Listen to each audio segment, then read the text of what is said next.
Last year, the Hori5 pellet stove wood stove from Green Stove took the hot tender community by storm. It claimed you can get a burn time of up to 10 hours using pellets, and you can also burn firewood in case you're out of pellets or you don't want to use pellets. They also have accessories for it, like this water tank on the end. It hooks right up, and when the flame hits it, it heats up that water wicked fast. Hi, Remy dog. But this year, Green Stove took the Hori5 and made it even bigger. This is the Hori5 Max, and it's the big brother to the Hori5. We're going to compare the differences between the Max and the original. We're going to go over my testing, how long the stove will burn for on high and on low. I also had a problem with this stove once when we had it out camping, and I'm going to go over that problem and what you can do to fix that problem. So we're going to go over that problem first, and then we'll go into my testing and how these two stoves are different. And then finally, I'm going to let you know if this stove is worth the money or if it's just funny. So this is what I believe was causing my issues. Once you burn one whole hopper into here, the ash pan ends up filling up with ashes. That is completely full. Then the burn chamber down there ends up having some residue, some caked on carbon from the burning pellets, and that can actually stop other pellets from falling through as you reload the hopper if you don't clean that out. I think I can also show you from the top by taking this hopper off. The hopper is held on by this screw right here.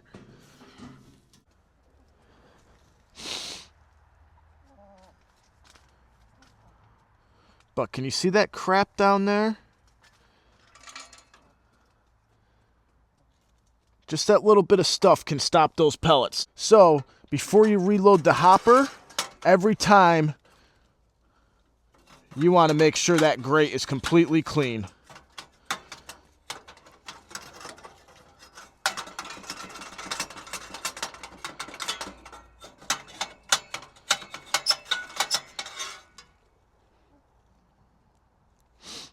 Nice and clean now.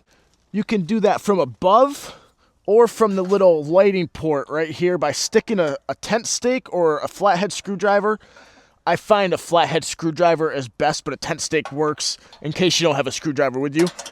And then just knocking that crap out of here and making sure that grate is completely clean. So after every hopper, you want to make sure this is completely cleaned out.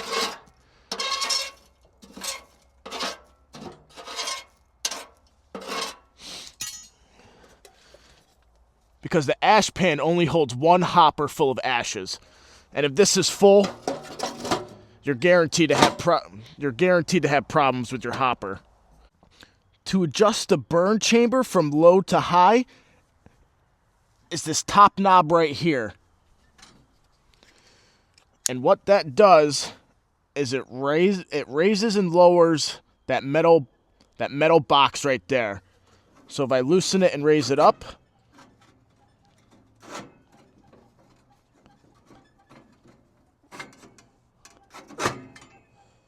all the way up is high. I suppose there's a medium level if you go down in the middle. I've never done that. It's either high or low in my opinion. So all the way down is low. Right now we're going to keep it up at high. Now we're going to fill the hopper up with pellets and show you one of the coolest features that Green Stove came out with their burn chamber. This is an air intake and it's automatic as you fill up the pellets.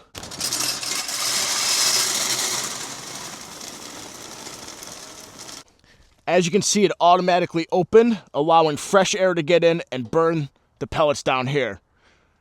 When the stove is on, this is the only air intake you want open. All other air imports, the lighting port here and the burning wood port down here, both need to be closed. Now let's go over the best and easiest way to light this stove. But before we do that, check out my new shoes. Oh my. I am getting all sorts of dirty. These are the world's first 5D casual footwear from Polyfab. They are a 3D printed shoe. Polyfab reinvented the 3D printed shoe with an exclusive lattice cushioning that boosts an 86% return in energy. This is the Aero model. It's an ultralight shoe that folds to your foot. It is very cushiony. The printing material that they use is an Elasto 1000, which is a bio-based material, so it's kind of good for the environment too. I've never seen a 3D printed shoe, let alone tried one before. They are pretty darn comfortable. Obviously for winter time, they are completely see-through because of the lattice work that they printed. But for summertime running, after gym, sporting activities, the cushioning in them really helps reduce the stress on your knees, and it brings some of that bounce back into your body. Since the sole is lattice, you definitely don't want to step in dog poo or chicken poo wearing these, or even mud. So hard ground like stores or concrete running through a park, yeah, that's what these are best for. There's currently a 50% off Black Friday sale going on, so go check out Hori5's website if you guys are interested in the first 5D 3D printed shoes. They're pretty darn cool. I think the concept's awesome. So go check them out, guys. And like I said, I've been testing this pellet stove for over a month now. Pellets aren't cheap anymore, so that's why we have a sponsor for today's video. Thanks, Hori5, for sponsoring this video. Now let's light this stove. Now normally you'd want to preheat the stove top and even the pipe, but with this flamethrower, none of that is necessary. This thing throws so much heat, no preheat is needed. And this is definitely the best and easiest way to light a pellet stove. Just for hot tent camping, these flamethrowers are worth the money, 100%. I mean, look, they're already burning. Not completely, so we're gonna keep it there for a couple more seconds. But once the flame starts going, we're golden, guys. There's no stopping this flamethrower. I stick it right over the port, and it just goes. Now this little thing's gonna be hot, so always use your tool.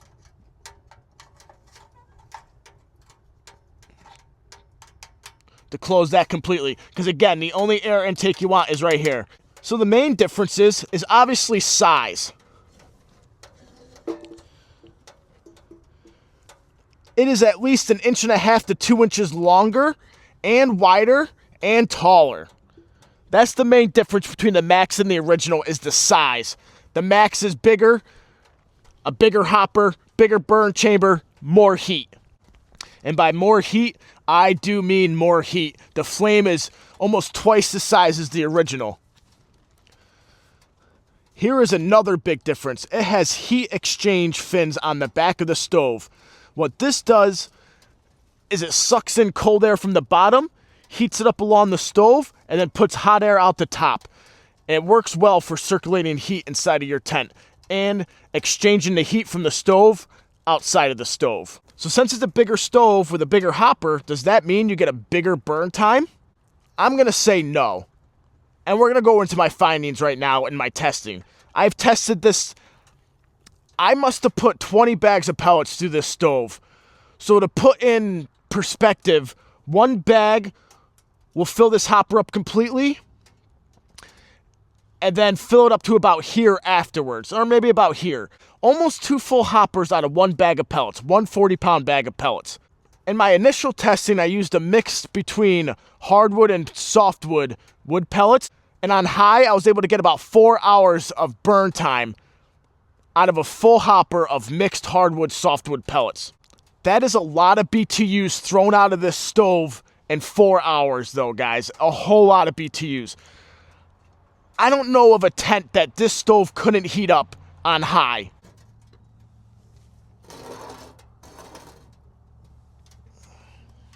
It's my coffee and I want it now. On low with a mix of hardwood softwood pellets, I started testing that. On low, I mean the burn chamber all the way down closed, and then the chimney completely closed off too. During my initial testing, I actually added 2 more stovepipes to make sure I had enough draw when I dampened this all the way down. And I did. The first night it worked great. When I'm using any pellet stove overnight, I set my alarm for about 4 hours. I don't like the stove to burn for more than 4 hours with me asleep. And when that alarm goes off, I wake up, I refill the hopper, and I check that burn chamber to make sure the rest of the people that are in my tent are safe to go as well as myself. So then I refilled it and I went back to sleep. It was completely full until about 11 o'clock the next morning when it ran out of pellets. So that burned from, it was 3 a.m. to 11 a.m. Just about 8 hours with a soft hardwood mixture pellet. That's not bad on low. They claim that you can get 10 hours, which brings me into my hardwood pellet testing. Starting to warm up in here now. Even though the tent is completely open, this is pumping a whole lot of heat out. My leg's even getting warm. Put in your predictions. Am I going to burn myself from the heat coming off of this or not? I think so. With hardwood pellets, with a straight hardwood pellet on high, I bet you'll get 4.5 to 5 hours on a full hopper. But that's it. Which brings me into my testing of trying to get the longest burn time out of this stove as possible. My feet are actually getting pretty cold because I'm wearing these 3D printed shoes. They're not the best hot tenting shoes. But for water shoes, for canoe shoeing shoes, working out in the gym, they're pretty darn cool. They're definitely wicked high on the airflow shoes. So if you got sweaty feet like after the gym, these might be perfect for you.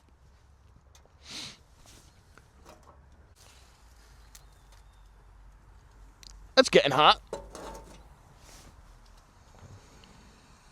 Genius at work. I shouldn't have poured it on my hand. That was stupid, but I'm still a genius. So after I brought this camping and I had that initial problem overnight, so what happened was, when I had it set to low, that second night, I ended up drinking way too many step 2s before I got the stove going.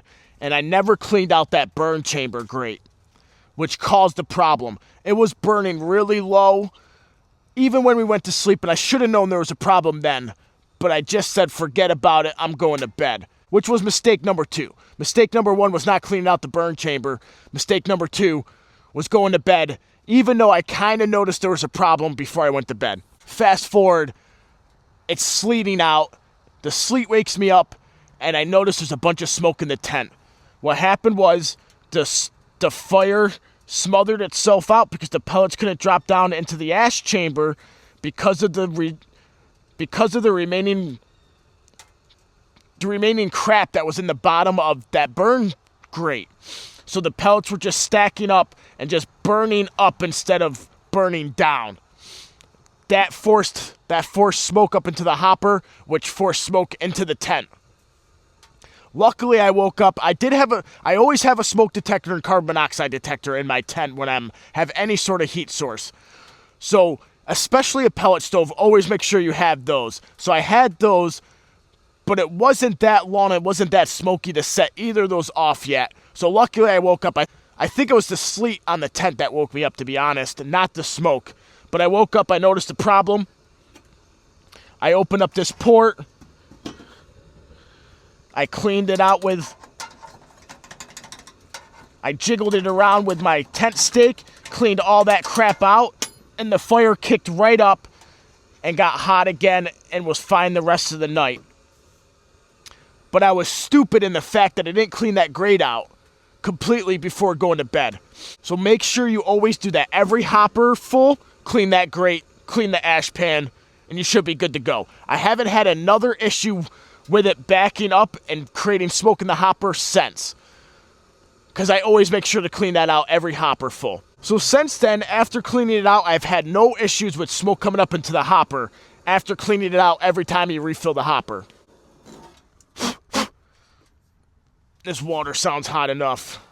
Oh yeah, look at that steam. Check out this cup I got. My mom's birthday was a couple days ago, and me and Lila took her out to breakfast at this place called The Silo. If you guys recognize the picture on this cup, it's because I have a camp pillow that matches it, that I found at some other country store. It's from the outdoor brand Wilcor, and I just think it's freaking awesome. So now we have a cup that matches my pillow, and they also had a blanket there. This is not a sponsorship, I'm just showing you something cool. They also had a blanket there that matches this. It was a little out of my price range right now, but I'm hoping they get that for Christmas. So I'd have the cup, the blanket, and the pillow, and I think that would be freaking cool. All right, guys, now the moment you've all been waiting for. How long will this freaking stove burn on low with hardwood pellets? Man, I tell you, I tried really hard to get it to burn the 10 hours that they claim it does. And I got close, but I did not get 10 hours. Started my long burn time testing, I was still using a hardwood softwood mix. And after I was camping, while I was home during those testings, it just kept going out. If I had it on low and I closed off the damper, it just kept going out. It smothered the fire. There wasn't enough air. There wasn't enough draft. So I ended up adding more pipes, 3 more pipes to be exact. Ow! Oh my God. Burn count 1, and that is bad. You see that white spot? That's burn. That's burn. Oh my God, I just touched that pipe. Don't be stupid, guys. Not that I'm stupid, but that was not smart. Hi, Remy dog. Did you come because I was talking about stupid? You're not stupid. You're smart too, bud. You're smart too. Yes, you are. Yes, you are. Yes, you are. Yes, you are. Hey, chickens! Chickens! Chickens! So I don't know why, but with the mixture hardwood, softwood pellets at home, I couldn't get it to burn right. I even checked the level of the stove. Maybe the stove wasn't level, and it was off a little bit, so then I ended up leveling the stove off completely, and that didn't help it either. The furthest I could get to dampen it down was about halfway, and then I was able to burn it. On low with the soft hardwood pellets, I was getting about 7 hours of burn time. Which, to be honest, isn't that bad. That's a full night's rest. If that's what you're looking for, hard softwood pellets might be good for you. Now, I did not dampen the stovepipe down all the way, so make sure you test your stoves completely before taking them out in the field and sleeping with them all night. Drum roll, please. On low with a straight hardwood pellet, I'm able to get. You know what? Let me check my notes so I don't tell you something wrong. 8 hours and 40 minutes-ish. That's my average burn time with a hardwood pellet on low. Now that is the burn chamber all the way down and the pipe completely closed with only the included pipes that they give you. I want to add that with the hardwood pellets. Ooh, gosh. Burn count 2. With the hardwood pellets, I only used the included pipes, and it worked fine. It burned every hopper all the way through without an issue. With the burn chamber all the way down low, and the pipe closed, completely closed, not halfway. Don't burn your pinky again. Not halfway. I am talking completely closed damper. You know what? Let's see how closing the damper affects it on high. I'll call this medium. I think the coffee might be cool enough. Cheers, guys. Morning coffee. Oh, man. That's some good stuff.